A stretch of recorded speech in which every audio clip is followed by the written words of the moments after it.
आवर्धन के बाद अगला टॉपिक है प्रकाश का अपवर्तन। देखो भाई, अब तक अपन इस चैप्टर में प्रकाश के परावर्तन से संबंधित और गोलीय दर्पण से संबंधित घटनाओं का अध्ययन कर रहे थे। अब अपन प्रकाश के अपवर्तन की घटनाओं के बारे में आगे अध्ययन करेंगे। तो सबसे पहला अपना टॉपिक है प्रकाश का अपवर्तन। प्रकाश का अपवर्तन की परिभाषा देखो, जब कोई प्रकाश की किरण एक माध्यम से दूसरे माध्यम में प्रवेश करती है तो पृथक्कारी पृष्ठ पर मूल पथ से विचलित हो जाती है। प्रकाश की इस घटना को प्रकाश का अपवर्तन कहते हैं। प्रकाश की इस घटना को क्या कहते हैं? प्रकाश का अपवर्तन। तो देखो, जब कोई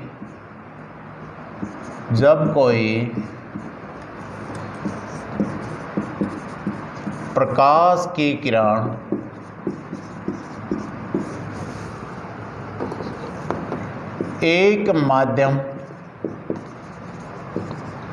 एक माध्यम से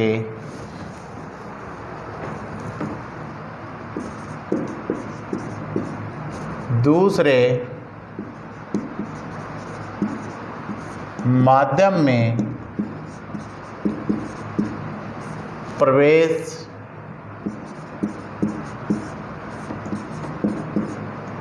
करती है तो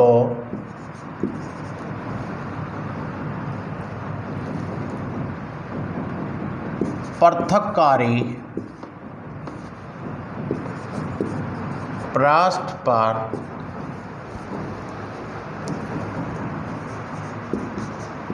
मूल पथ से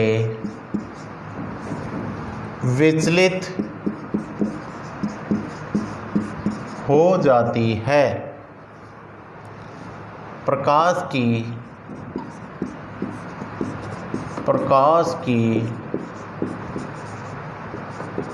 इस घटना को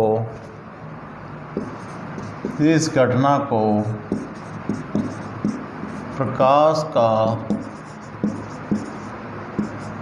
अपवर्तन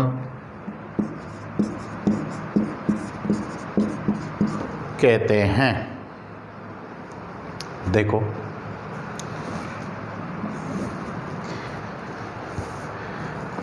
ये एक माध्यम है, इसको अपन फर्स्ट भी कह सकते हैं। ये दूसरा माध्यम है, इसको अपन सेकंड भी कह सकते हैं। एक माध्यम, दूसरा माध्यम। परिभाषा है, जब कोई प्रकाश की किरण एक माध्यम से, ये पहला माध्यम, सपोज करो ये प्रकाश की किरण पहले माध्यम में आपतित हो रही है, तो एक माध्यम से दूसरे माध्यम में इसमें प्रवेश करती है,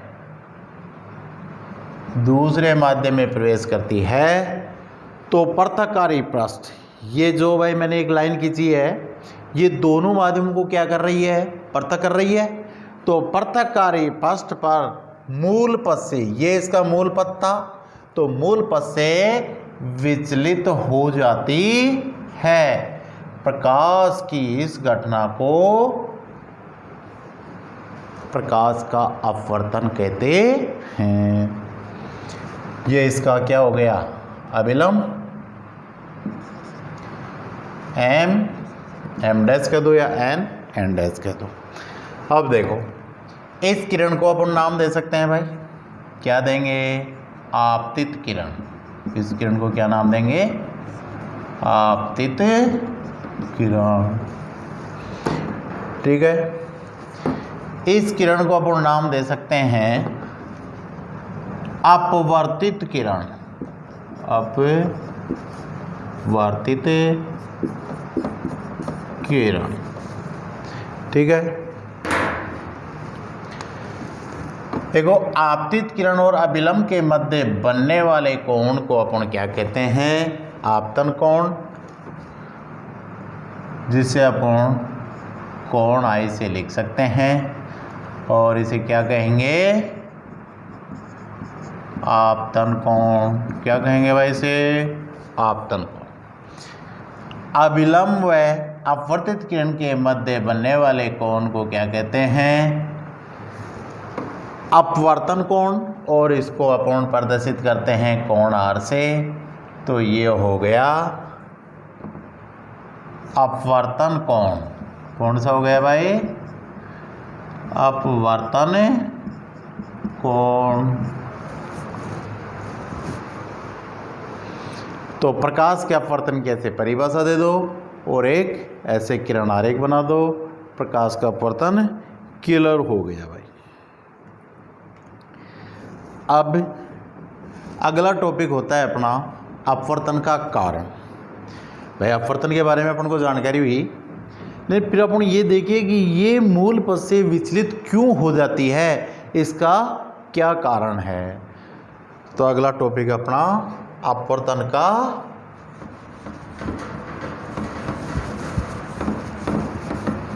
प्रकाश के अपवर्तन का कारण के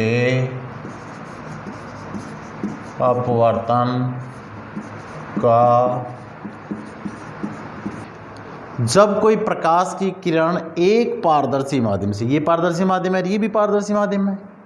जब कोई प्रकाश की किरण एक पारदर्शी माध्यम से दूसरे पारदर्शी माध्यम में प्रवेश करती है तो उसके वेग में परिवर्तन होता है और उस वेग में परिवर्तन के कारण ही प्रकाश में अपवर्तन की घटना होती है। तो प्रकाश के अपवर्तन का कारण क्या हो गया भाई? प्रकाश के वेग में परिवर्तन मुख्य कारण हो गया। वेग में परिवर्तन। किसके वेग में? प्रकाश के वेग में। अब वेग में परिवर्तन कैसे होगा? देखो भाई, सपोज करो इस माध्यम को अपन, इस माध्यम को क्या मान लिए? विरल माध्यम मान लिए। और इस माध्यम को अपन मान लिए सघन माध्यम। कहने का मतलब इस माध्यम की तुलना में ये माध्यम फर्स्ट विरल है और इस माध्यम की तुलना में ये माध्यम सेकंड क्या है? सघन है। विरल का मतलब कण दूर दूर, सघन का मतलब कण पास पास। तो जब भी कोई प्रकाश की किरण विरल माध्यम से सघन माध्यम में प्रवेश करती है तो उसका वेग क्या हो जाएगा? कम हो जाएगा। और कम होगा तो क्या होगी? अभिलंब की ओर झुक जाएगी। अगर यही उल्टा हो, ये माध्यम कौन सा हो भाई? ऊपर वाला हो सघन और ये हो विरल। नीचे वाला अगर विरल माध्यम है तो फिर ये प्रकाश की किरण सघन माध्यम से विरल माध्यम में प्रवेश करेगी तो अभिलंब से दूर हट जाएगी। अभिलंब से क्या होगी? दूर हटेगी। तो ये था प्रकाश के अपवर्तन का कारण। अब अगला टॉपिक होता है, मोस्ट टॉपिक है। जैसे अभी अपन ने एक किरण आरेख बनाया था, दोबारा बना देता हूँ। ये प्रकाश की किरण आपतित हो रही है, ये यहाँ विलंब है, इसको जाना था इधर और ये अभिलंब की ओर झुक गई। देखो ये किरण थी आपतित किरण, आपतित किरण, और ये थी अपवर्तित किरण। ये कौन सी थी? अपवर्तित किरण। और ये हो गया भाई अभिलंब। ये क्या है? अभिलंब। यहीं से अपन पहला नियम बनाते हैं। क्या होगा पहला नियम? आपतित किरण, अपवर्तित किरण,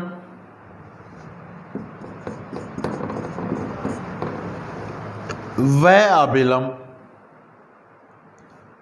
तीनों एक ही तल या एक ही बिंदु, जिसे आपतन बिंदु भी कहते हैं, एक ही तल पर स्थित होते हैं। तो पहला नियम भाई क्या हुआ, आपतित किरण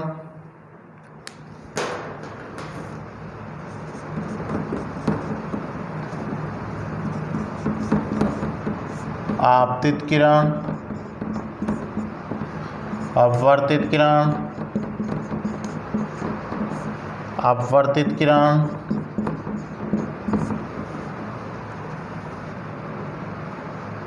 तथा अभिलंब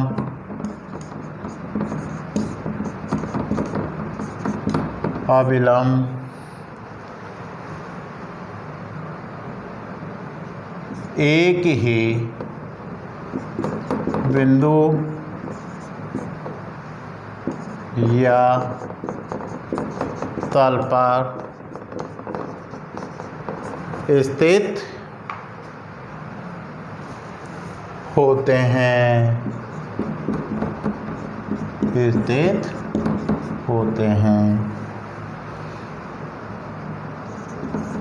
ये हो गया अपना फर्स्ट नियम।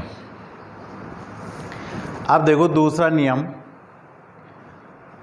इसी से अपन देखेंगे दूसरा नियम। इस कोण को अभी अपने नाम दिया था प्रकाश के अपवर्तन की परिभाषा में, कोण आई कहा था, इसको कोण आर कहा था। कहने का मतलब आपतन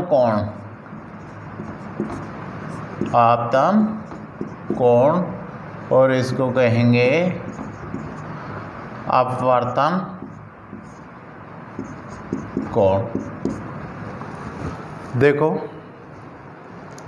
प्रकाश के किसी निश्चित रंग व निश्चित माध्यम के लिए, दूसरा नियम क्या हो जाएगा, प्रकाश के किसी निश्चित रंग व निश्चित माध्यम के लिए आपतन कोण की ज्या तथा अपवर्तन कोण की ज्या का अनुपात स्थिर होता है।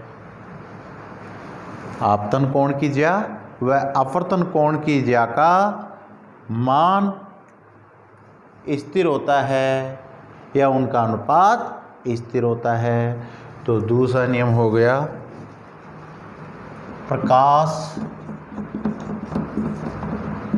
के किसी निश्चित रंग एवं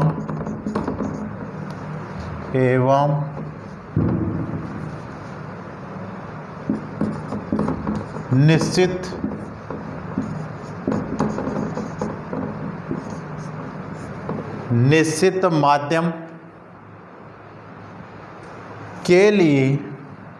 माध्यम के लिए आपतन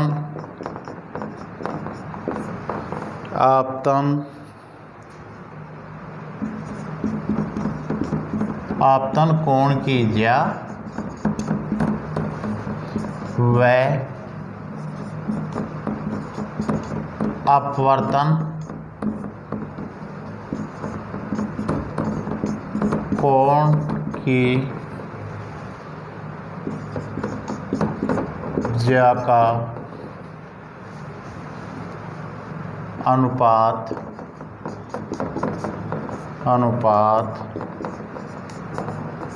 स्थिर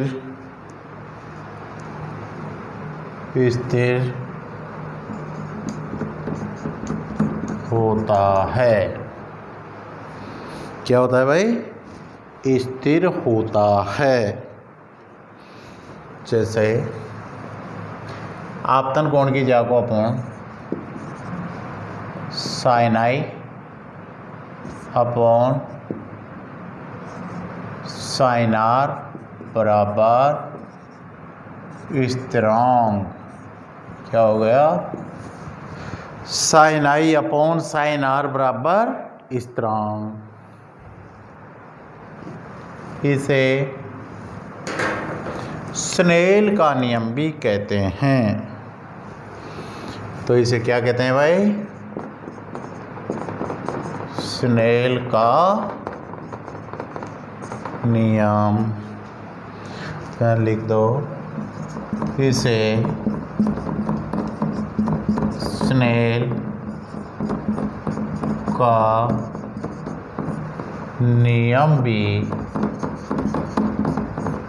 कहते हैं।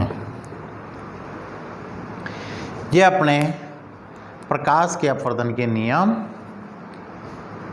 कंप्लीट हो गए। Thank you.